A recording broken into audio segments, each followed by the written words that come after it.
هر موقعی که موزیک یه جایی داره پخش میشه یه نفر یه پولی دستش میاد. اینو اصلا فراموش بگم. پس یادتون نره اون قرارداد اولیه خیلی مهمه. سلام، خوش اومدین به ویدیو سوم.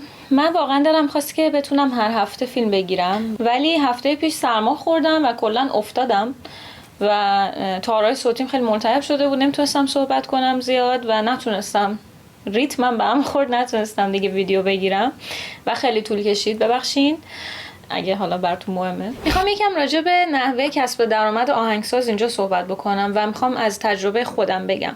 چیزی که میگم شاید بیشتر مربوط به کسایی باشه که توی حوزه مدیا و فیلم و اینا فعالیت میکنن، یا مثلا فیلم و تبلیغات تلویزیونی و این چیزا، ولی حالا بعداً به اون یکی‌ها میپردازم که به صورت مستقل آهنگسازی میکنن. نمونه‌ای که میخوام بهتون بگم یکی از تجربه‌های خودمه که یه تبلیغ آهنگسازی کردم 2-3 سال پیش، 2023 دقیقاً. همین موقع من مشغول آهنگسازی برای یه تبلیغ بودم که قرار بود توی تلویزیون و رادیو و به صورت آنلاین و توی اون لوکیشن اون کسایی که حالا بهم کامیشن داده بودن اونجا هم پخش بشه. چند مدل باید درست میکردم از همون، یعنی کات داون‌های مختلف داشت، 15 ثانیه، 10 ثانیه برای هر کدوم، مثلا رادیو 10 ثانیه. و یه مدل بلندم براشون درست کردم، یه لوپی بود که قرار بود تو لوکیشنشون پخش بشه.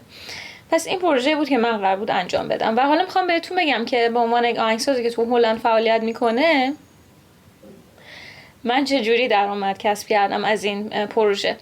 ببینید، میتونم درآمد رو به 3 دسته تقسیم بکنم. یکی قسمت اول اون درآمدیه که دستمزد اولیه یا دستمزد یک باره که شما میگیرید. مثلا وقتی من پروژه رو شروع کردم، خب اومدم ببینم که چند ساعت از من وقت میگیره، چقدر زمان میبره، بعد برای پروداکشنش چه چیزایی لازم دارم و اینا یه برآوردی کردم و قیمت دادم بهشون که اینجا خب حالا هیچ چونه میزنین، اون میگه نه ما انقدر پول نمیدیم، نداریم، در صورتی که خیلی هم دارن. حالا به یه رقمی میرسین. این میشه اون دستمزد اولیه یا اون دستمزد یک باره و وان تایم و اینا که بهتون میدن که شما یک اثر رو خلق بکنید و تولید بکنید و تحویل بدین. این که چه جوری خرجش میکنین دیگه دست خودتونه. یه سریا یه جوری تقسیم میکنن که یه پولی برای خودشون بمونه و یه پول خرج پرودوس کردنش بشه، یه سریا همه رو میدن به اون یکی به پرودوس کردنش، دیگه بستگی به خودتون داره.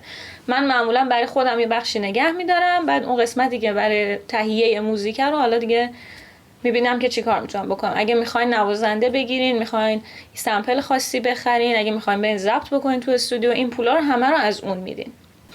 ولی کار ما همینجا تموم نمیشه. و این چیزایی که دارم میگم برای کسایی که الان مثل من تو هلند دارن فعالیت میکنن. شاید یه نفر که تو آمریکا داره این کار میکنه بگه نه قوانین اینجا فرق میکنه، متفاوته، حالا نمیدونم. ولی برای من این شکلیه.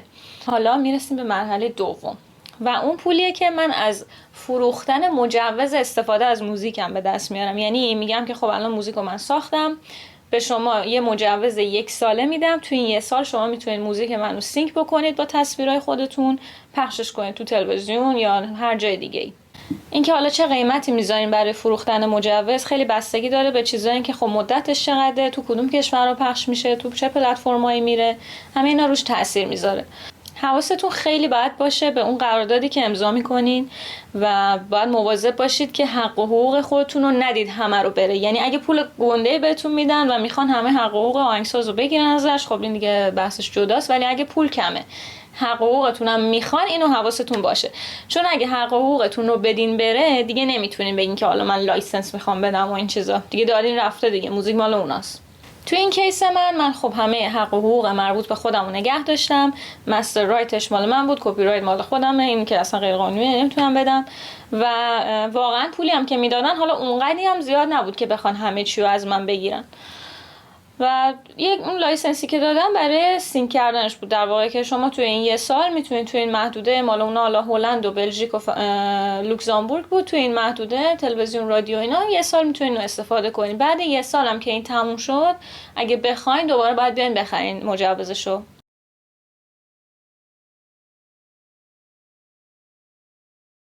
پس این قسمت دوم درآمد. پس اولی چی بود؟ من یه دستمزد 1 باره گرفتم که اون اثر رو تولید کردم، تحویل دادم.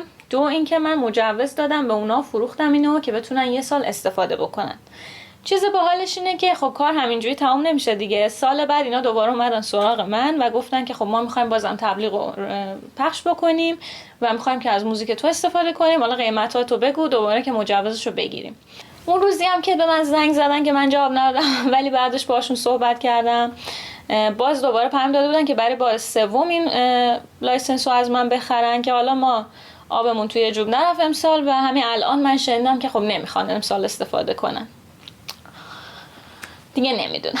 پس این دوتا بخش اول کار بود و یه بخش دیگه هم هست که بهش میگن یه جورای بک اند، اون درآمدی که دیگه وقتی پروژه تمام شده و ازش گذشته ولی هنوز از اون پروژه پول داره به دست شما میاد. چه جوری؟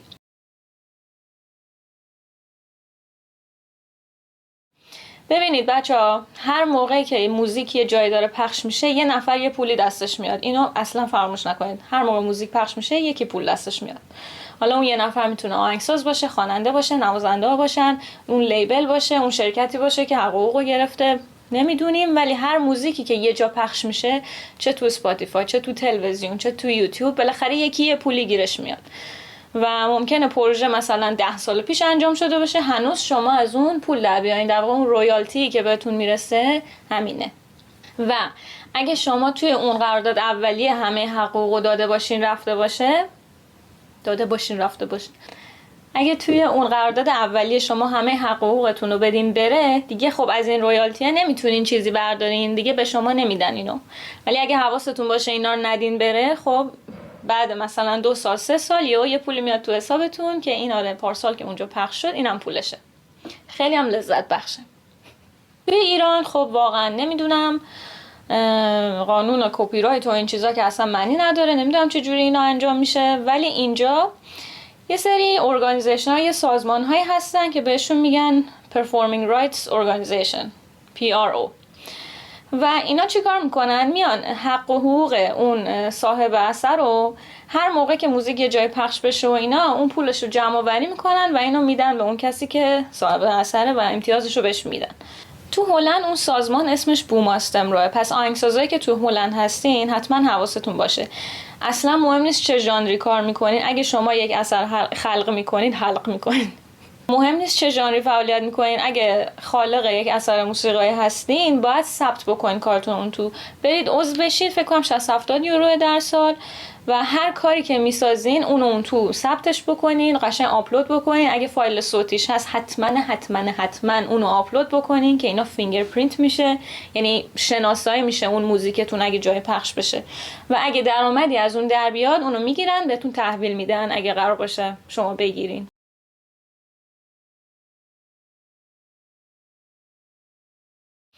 و همینطوری بود دیگه. دقیقا من یه پروژه 3 سال پیش انجام دادم، 2 بار براش مجوز فروختم، پول دستم اومد به جز دستمزد اولیه‌ام و هنوزم این اگه جای پخش میشه پولش به من میرسه.